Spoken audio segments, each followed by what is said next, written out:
दोस्तों, आज हम जिस खबर पर चर्चा करने जा रहे हैं उसने पूरे भारत में मानो भूचाल ला दिया है। एक ऐसा बयान जिसने सोशल मीडिया से लेकर सियासी गलियारों तक सबको चौंका दिया है। जी हां, हम बात कर रहे हैं मोहन भागवत के उस ऐतिहासिक बयान की जिसमें उन्होंने डॉ बाबा साहेब आम्बेडकर जी के जीवन, उनके योगदान और उनकी महान विरासत को लेकर ऐसी बातें कही हैं जो शायद आप ने पहले कभी उनसे नहीं सुनी होंगी। यह बयान इतना प्रभावशाली था कि सुनने वालों की आंखें नम हो गईं और दिल गर्व से भर उठा। दोस्तों, बाबा साहेब आम्बेडकर जी एक ऐसा नाम है जिसे जब भी लिया जाए तो हमारे भीतर गर्व और सम्मान की भावना जाग उठती है। उनका जीवन केवल व्यक्तिगत संघर्ष की कहानी नहीं है, बल्कि करोड़ों पीढ़ी और शोषित समाज की आवाज है। बाबा साहेब आम्बेडकर जी ने न सिर्फ अपने दम पर शिक्षा प्राप्त की, बल्कि उस शिक्षा को समाज के उत्थान के लिए इस्तेमाल किया। यही कारण है कि आज वे केवल भारत ही नहीं, बल्कि पूरी दुनिया के लिए प्रेरणा स्रोत बने हुए हैं। आप सोचिए, एक बच्चा जिसे स्कूल में पानी तक छोड़ने की इजाजत नहीं थी, जिसके साथ अछूत जैसा व्यवहार किया जाता था, वही बच्चा बड़ा होकर उस देश का संविधान निर्माता बना और करोड़ों लोगों के लिए आशा की किरण साबित हुआ था। यही है बाबा साहेब आम्बेडकर की असली महानता। और इसी महानता पर हाल ही में मोहन भागवत ने एक कार्यक्रम में बयान दिया। जानेंगे तो दोस्तों, हमारी आपसे एक ही विनती है, अगर आप चैनल पर नए हो तो चैनल को अभी के अभी सब्सक्राइब करो और वीडियो को भी लाइक कर दो और वीडियो अपने दोस्तों के साथ शेयर कर दो। और हाँ, आप यह वीडियो कौन से शहर से देख रहे हो मैं बताओ। तो चलिए वीडियो शुरू करते हैं। तो दोस्तों, मोहन भागवत ने भाषण देते हुए कहा, मेरे सामने उपस्थित सभी सम्मानित अतिथिगण, कार्यकर्ता और भाइयों बहनों, डॉक्टर भीमराव रामजी आम्बेडकर एक ऐसा नाम जिनकी गूंज केवल भारत में ही नहीं बल्कि पूरे विश्व में है। बाबा साहेब आम्बेडकर ने अपना पूरा जीवन समाज के उत्थान के लिए समर्पित किया। उन्होंने कभी अपनी कठिनाइयों और पीड़ाओं को व्यक्तिगत दुख नहीं माना, बल्कि उन्हें समाज परिवर्तन का आधार बना दिया। बाबा साहेब को जीवन भर कठिनाइयों और भेदभाव का सामना करना पड़ा। बचपन से ही उन्हें असमानता झेलनी पड़ी, लेकिन इसके बावजूद उन्होंने अपने पूरे जीवन में हिंदू समाज को जोड़ने, उसे एकजुट करने का काम किया। सामाजिक सद्भाव और राष्ट्रीय विकास के प्रति उनकी प्रतिबद्धता हम सबके लिए प्रेरणादायक है। उनका जीवन हमें सिखाता है कि सच्चा नेतृत्व केवल सत्ता पाने में नहीं है, बल्कि समाज के हर उस व्यक्ति को ऊपर उठाने में है जिसे इतिहास में दबा दिया था।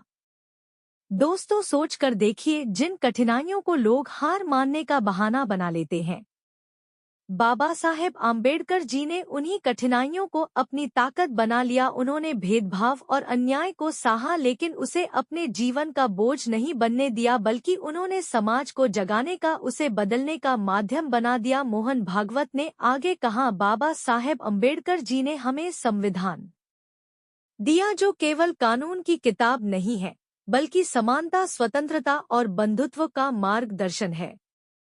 बाबा साहेब आम्बेडकर जी का जीवन समाज से असमानता को खत्म करना था। जिस तरह संघ ने एक चाबी घुमाकर शुरुआत की, वैसे ही बाबा साहेब आम्बेडकर ने समाज को ताकत दी और बड़ा धक्का देकर उसे आगे बढ़ाया। वे हमें बताते हैं कि बदलाव केवल विचारों से नहीं, बल्कि कर्मों से आता है। दोस्तों, यह बयान सिर्फ शब्दों का मेल नहीं है, बल्कि एक गहरी सच्चाई का आईना है, क्योंकि बाबा साहेब ने अपने कर्मों से यह साबित किया कि असली नेता वही होता है जो समाज के सबसे कमजोर तबके को भी साथ लेकर चलता है। बाबा साहेब आम्बेडकर जी आज भी देश भर में पूजनीय है। गांव से लेकर शहर तक, मंदिर से लेकर संसद भवन तक, हर जगह उनकी तस्वीर हमें दिखाई देती है। लेकिन तस्वीर से भी ज्यादा बड़ी उनकी सोच है। उन्होंने लिखा, दुनिया का सबसे बड़ा लिखित संविधान, ऐसा संविधान जिसमें हर इंसान को बराबरी का हक दिया गया, चाहे वह किसी भी जाति का हो, किसी भी धर्म का हो या फिर किसी भी लिंग का हो। यही नहीं, बाबा साहेब आम्बेडकर जी ने भारत को सिर्फ संविधान ही नहीं दिया, बल्कि लोकतंत्र का असली स्वरूप भी दिया। उन्होंने यह सुनिश्चित किया कि भारत केवल नाम का लोकतंत्र न हो, बल्कि ऐसा लोकतंत्र हो जहां हर व्यक्ति बराबरी से जी सके, हर किसी की आवाज सुनी जा सके और हर किसी को अपने सपनों को पूरा करने का अधिकार मिले।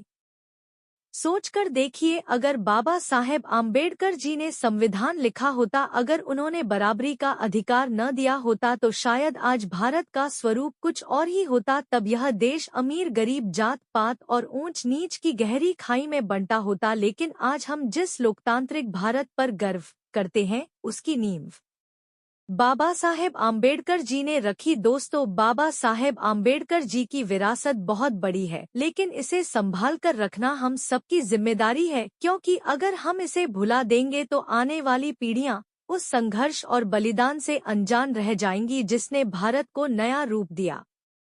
जरूरत है कि हम बाबा साहेब आम्बेडकर जी के विचारों को केवल किताबों तक सीमित न रखें, बल्कि उन्हें अपने जीवन में उतारें, क्योंकि बाबा साहेब आम्बेडकर जी सिर्फ एक नाम नहीं है, बल्कि एक सोच है, एक क्रांति है।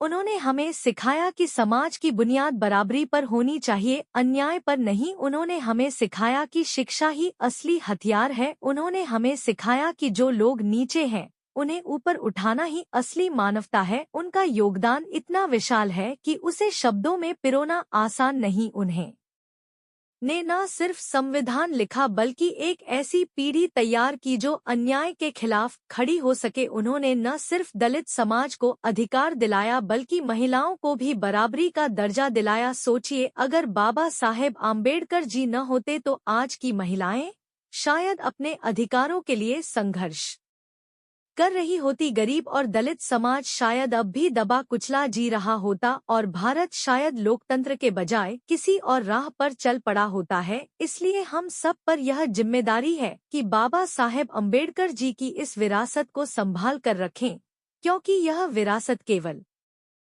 संविधान तक सीमित नहीं है, बल्कि हमारे जीवन, हमारे समाज और हमारे भविष्य तक फैली हुई है।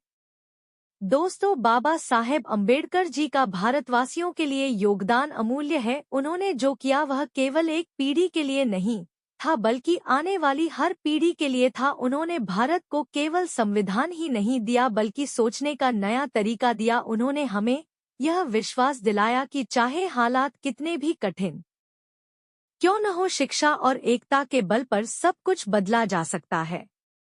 आखिर में यही कहा जा सकता है कि बाबा साहेब अम्बेडकर केवल एक नेता नहीं थे, वे भारत के निर्माता थे। उन्होंने इस देश के हर नागरिक को यह एहसास दिलाया कि हम सब बराबर हैं। उनका जीवन संघर्ष, समर्पण और साहस का प्रतीक है। इसलिए दोस्तों, अगर हम बाबा साहेब अम्बेडकर जी के योगदान को याद करना चाहते हैं, तो हमें केवल उनकी जयंती मनाने से काम नहीं चलेगा, बल्कि हमें उनके विचारों को अपने जीवन में उतारना होगा। शिक्षा, समानता और भाईचारा, यही उनके विचारों की असली धरोहर है। तो दोस्तों, आपके इस विषय पर क्या विचार है, हमें कमेंट करके बताएं। और अगर वीडियो पसंद आया हो तो वीडियो को लाइक करके चैनल को सब्सक्राइब जरूर करें और बेल आइकॉन प्रेस करें। मिलते हैं किसी और वीडियो में। जय भीम, जय भारत, धन्यवाद।